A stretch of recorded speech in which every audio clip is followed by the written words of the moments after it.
Dieu n'exauce plus les prières aujourd'hui. En fait, en réalité, Dieu ne travaille plus aujourd'hui. Je vais vous expliquer ce que je suis en train de dire. Alors, d'abord, je vous pose cette question. Vous êtes-vous jamais posé la question, pourquoi est-ce qu'il n'y a pas, de création de nouveaux arbres? C'est-à-dire que les arbres qui n'ont jamais existé, d'accord, et qui viennent en existence pour la première fois sur la Terre. On n'a pas eu encore jusque-là. Parce que tous les arbres que nous connaissons, tous les arbres qui existent, ont existé déjà dans le temps. Ils ne font que pousser et repousser, ne font que pousser, mourir, se régénérer encore et encore.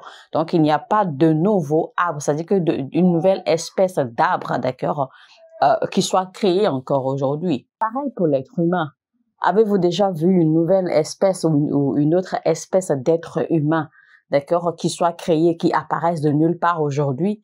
Non. Cela veut simplement dire que Dieu a déjà cessé de créer depuis longtemps. Notre Dieu est assis paisiblement sur son trône et il nous regarde, il nous observe. Alors voici ce que Dieu a fait. Dieu a créé le monde avec les principes, des règles et des juridictions, des régulations, d'accord, qu'il a placé, d'accord, sur la terre et sur le monde, et il nous a donné la foi pour fonctionner avec. Alors, pourquoi Dieu a-t-il encore besoin, d'accord, des anges pour fonctionner? Pourquoi Dieu a-t-il besoin des anges pour accomplir les tâches? Parce que Dieu pouvait simplement, d'accord, depuis son trône, commander les choses, et puis les choses allaient simplement se passer de façon automatique, sans même l'assistance des anges, etc. Alors Dieu a créé la terre avec tout le système qu'il a créé autour.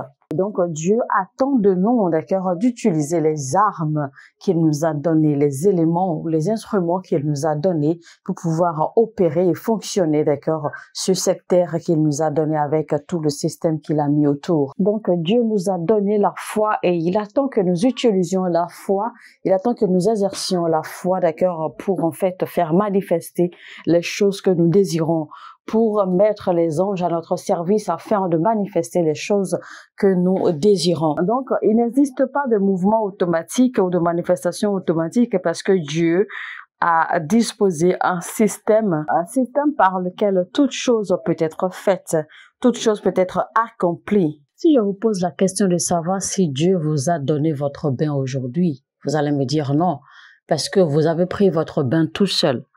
Et vous avez fait cela parce que Dieu vous a créé avec la capacité de réfléchir, de penser et de pouvoir faire certaines choses par vous-même.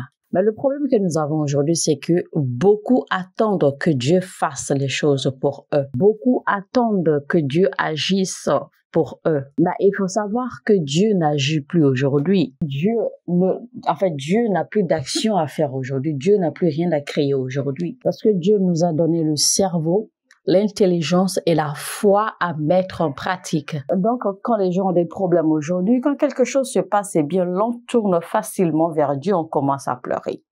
On commence à pleurer, on prie, on demande à ce que Dieu intervienne. Mais Dieu est tranquillement assis sur son trône et il nous regarde et il nous observe. Il rit de nous-mêmes parfois. Car la Bible dit que il est assis sur son trône en train de rire, en train de sourire. Est-ce que Dieu sera étonné? Dieu vous dira, mais je t'ai donné ma parole. Je t'ai donné la foi, je t'ai donné l'intelligence. Je vous montre quelque chose rapidement dans Éphésiens 1, verset 11 qui dit « En lui, nous sommes aussi devenus héritiers, ayant été prédestinés, suivant la résolution de celui qui opère toutes choses d'après le conseil de sa volonté. » Donc, ce verset nous explique en fait que avant de voir la manifestation de quoi que ce soit que vous demandez ou que vous désirez, eh bien, la manifestation va se faire forcément, d'accord, sur la base de la parole de Dieu.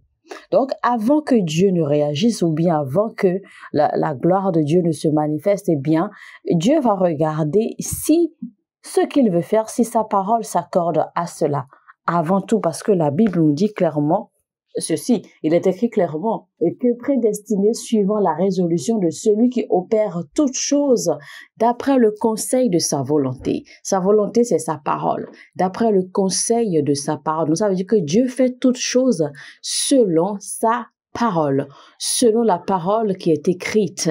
Nous avons des situations devant nous, des problèmes devant nous, mais Dieu nous a donné la Bible contenant 66 livres et il nous a demandé de les utiliser à notre satisfaction. Tout ce que Dieu attend de nous, c'est que nous utilisions la parole qu'il nous a donnée et la foi qu'il a mise en nous. Mais voici que malheureusement, quand nous avons des problèmes, eh bien, nous commençons à pleurer et nous commençons à gémir. Donc, même si Dieu devait exaucer votre prière, eh bien, il va toujours utiliser sa parole pour exaucer la prière. Et donc, voici la parole qu'il nous a déjà donnée et il veut que nous utilisions cette parole en notre faveur pour résoudre tout problème. Donc, c'est pour vous dire que Dieu ne travaille plus aujourd'hui, en fait. Dieu a déjà exaucé toutes les prières. Il suffit simplement de savoir comment utiliser la parole et la foi mise en action pour provoquer, en fait, l'exaucement de la prière que nous faisons. Et c'est ce travail que Dieu attend de nous de faire. Rappelez-vous ce qui s'est passé avec Moïse quand il s'est retrouvé avec le peuple, avec les Égyptiens qui les pourchassaient. Exode 14, 15. L'Éternel dit à Moïse, pourquoi ces cris? Alors l'Éternel combattra pour vous et vous garderez le silence. Et l'Éternel dit à Moïse, pourquoi ces cris? Parle aux enfants d'Israël et qu'ils marchent. Donc, en réalité, quand ils sont arrivés à ce point, eh bien, Moïse a fait affaire face à l'Éternel. Il a commencé à prier, à demander à l'Éternel d'agir. Mais l'Éternel lui a répondu, pourquoi est-ce qu'il crie? Pourquoi est-ce qu'il implore alors qu'il a ce qu'il faut faire? Il sait ce qu'il faut faire. Donc Dieu lui a dit, mais dis au peuple de faire ceci. Et c'est alors que Moïse a agi. Cessez donc de vous morfondre, cessez de vous lamenter et utilisez la parole en votre faveur. Prenez à vendre un chauffage à quelqu'un qui vit déjà, d'accord, dans une chaudière. C'est-à-dire que quelqu'un vit déjà dans une chaudière et vous devez alors apprendre à lui vendre encore un chauffage alors qu'il n'en a pas besoin. Pour vous dire en fait que vous devez développer la capacité afin de vendre des choses à des personnes qui n'en ont même pas besoin. Vous devez pouvoir y arriver. Et je sais qu'il y a des gens qui vont me dire que mais moi je ne sais pas vendre, je ne suis pas faite pour ceci, je ne suis pas faite pour cela. J'essaie de vous montrer en réalité ce qui fait que vos étoiles ne brillent pas. Vos étoiles n'arrivent pas à briller parce que vous n'arrivez pas à prendre des risques. Vous ne prenez pas des initiatives, vous n'allez pas au devant des choses. Vous ne provoquez pas les choses. Parce qu'il y a beaucoup qui se sous-estiment tellement, il y a beaucoup qui se voient très peu face à certaines choses, beaucoup qui se voient qu'ils ne méritent pas telle bénédiction ou qu'ils ne méritent pas ceci ou qu'ils ne méritent pas tel bonheur, telle grandeur, etc., etc. Cessez de vous sous-estimer, cessez de vous voir trop petit, cessez de vous lamenter devant Dieu. Parce qu'il y a certaines de vos actions, certains de vos comportements ou attitudes qui empêchent Dieu, d'accord, de vous donner les bénédictions qu'il faut parce qu'il sait que vous ne pourrez pas gérer ce qu'il va vous donner. Il y a des bénédictions, si Dieu libère certaines bénédictions à certaines personnes, eh bien ces gens risquent de mourir. Ces gens risquent de suffoquer parce que ils n'auront pas la capacité de maintenir ou de supporter ou même d'entretenir et de garder ces bénédictions. De vous comporter comme des enfants, comme des bébés devant Dieu. Parce que même votre vie de prière démontre que vous êtes comme un bébé. Et c'est ça qui fait que Dieu ne peut pas libérer certains niveaux de bénédiction ou certains niveaux de grandeur. Parce que vous ne saurez pas comment gérer. Vous devez donc grandir spirituellement et dans votre mentalité pour que quand Dieu vous donne, quand Dieu libérera de grands niveaux de bénédiction ou des bénédictions importantes, que vous puissiez les gérer. Ne souffrez pas du manque d'approbation des gens.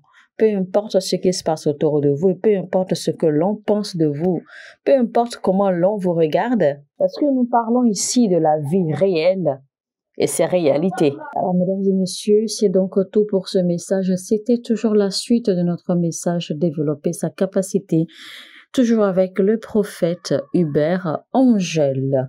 Si vous avez aimé ce message, alors cliquez sur le bouton j'aime et partagez-le au maximum autant que vous pouvez. Abonnez-vous si vous ne l'avez pas encore fait, activez la cloche de notification afin de ne rater aucun message. Et sur ce, je vous dis que Dieu vous bénisse et à très très bientôt.